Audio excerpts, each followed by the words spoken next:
Hello guys, hello, this is for Capricorn. Welcome dito sa aking channel, Palaran 888. Welcome guys. Alamin natin kung anong messages, vibration, gabay energy para sa lahat ng Capricorn.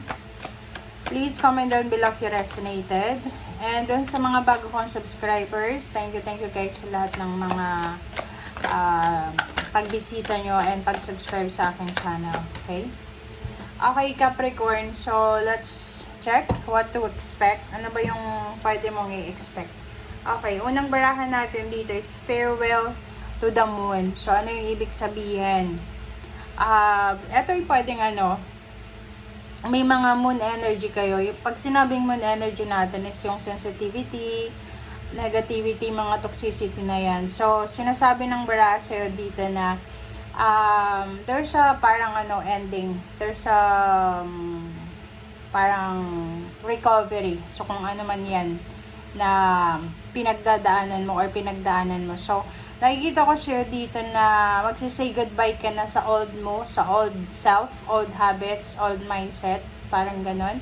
And you're welcoming the new. So, you're appreciating kung ano yung nangyayari sa'yo. And nakikita ko sa'yo dito na just makakapag-desisyon ka na mag-go with the flow na lang muna. Okay, another is Song of the Siren. So, the call, summoning voice of knowledge yun. So, sinasabi ng baraha sa'yo, may mga kailangan kayong gawin na dapat nyong gawin to because this is your destiny. Or sinasabi ng baraha sa'yo, pwedeng makatanggap ka ng tawag, ng communication, letter, chat, call, or whatsoever man na pwedeng magbigay sa'yo ng like acknowledgement, or pwedeng magbigay sa'yo ng appreciation, pwedeng magbigay sa'yo ng strength and then confidence. May mga ganun, diba?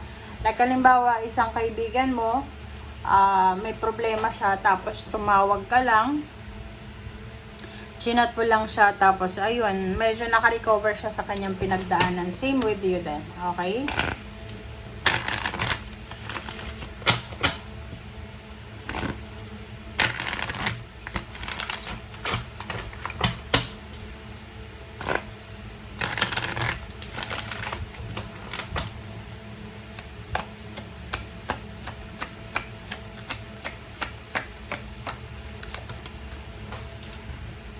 Okay, Bridget. Caution is warranted. Look deeper into the situation. Oh. Diba? So, sabi ng baraha sa'yo dito, sa everyday life mo to ha, hindi lang ito sa ngayon, Capricorn. So, sinasabi ng baraha, maging cautious ka. Mag-iingat ka sa everyday life mo. Kasi, hindi mo sigurado kung ano yung mga intensyon ng mga tao sa kapaligiran. So, sinasabi na mag-research tayo, mag-isip muna tayo, pag-aralan natin yung sitwasyon bago tayo gumawa ng desisyon.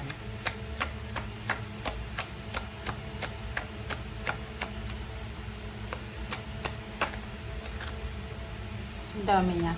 Pero kukunin natin yan. Okay, Capricorn.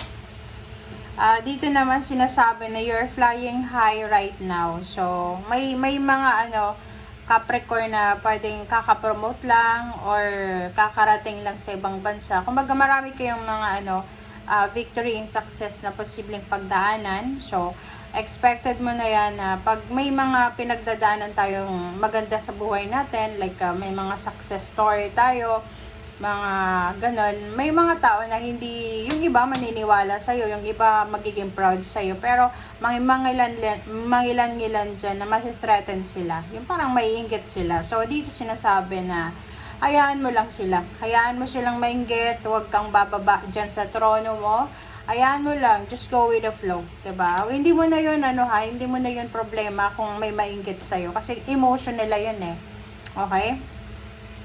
Okay, next is from Adriana. So, dito sinasabi ng baraha, si Archangel Adriana, isa siyang archangel na inaakay ka niya para sa katuparan ng pangarap mo. Kumbaga, i-guide ka niya, paproteksyon na niya yung mga pangarap mo sa buhay. So, makinig ka sa sinasabi ng iyong intuition. Okay? Makinig tayo sa sinasabi ng ating intuition, guys. Yun yung pinaka-importante. Another is Caressa. So, dito sinasabi, same with the farewell to the moon. So, it's confirmation, guys, na may matatapos na cycle sa buhay mo. Like, may end yung contract mo, may end yung relationship mo, magle-level up yung relationship mo, magle-level up yung trabaho mo. Parang gano'n. Like, matatapos ka na sa pagiging employee kasi promoted ka na, matatapos ka na sa dating stage kasi kakasal ka na, or matatapos na talaga literal yung mga relationships nyo. Okay? So, you are at the end of a cycle sa buhay mo. So, kung ano man na magtatapos ito sa buhay mo, just go with the flow, guys. And you need to call your angels, guys. Mag-pray ka para i-comfort ka and i-guide ka sa mga next steps mo. Yun yung importante. Okay? Alright, next is yun, Sonia. So, Sonia, another angel to na sinasabi na posibleng meron siyang bad news sa'yo. So, meron kang kamag-anak, kakilala na siguro nawala na sila sa mundong ibabaw, like yung lola mo or whatever man.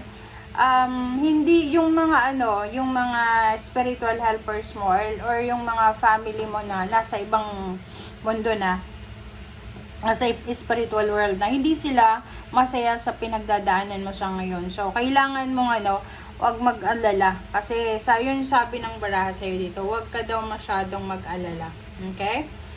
And next naman is from Fiona. So, sinasabi ng baraha sa'yo na kung may mga kailangan kayong tulong from your angels and guides, humingi tayo ng tulong Nasa yun nasa Bible din yan. Na kung hindi ka hihingi, walang lalapit sa'yo Diba? Paano malalaman ng mga taong makakatulong sa'yo na may kailangan ka, hindi ka naman nagre-reach out, diba? Tapos ikaw na nga yung may kailangan, ikaw pa yung hindi mag-reach out, diba? Kailangan, lunukin natin yung pride natin. Okay? Alright.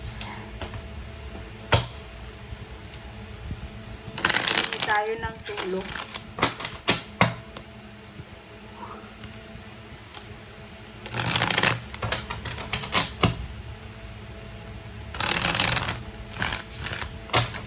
Grabe yung Mercury retrograde na to. Sobrang mag-iingat kayo kasi baka may mga break-up talaga dito na dahil lang sa Mercury retrograde. Nag-break dahil sa energy lang.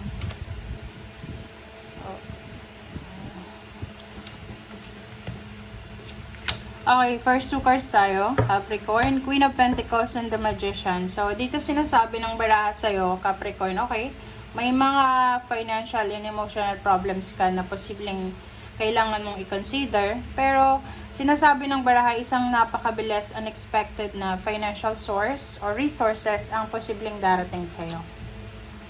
Okay, so yun. There's a good news, there's information, there's a communication regarding sa love life. So, pwedeng imbitado ka, Capricorn, sa kasal.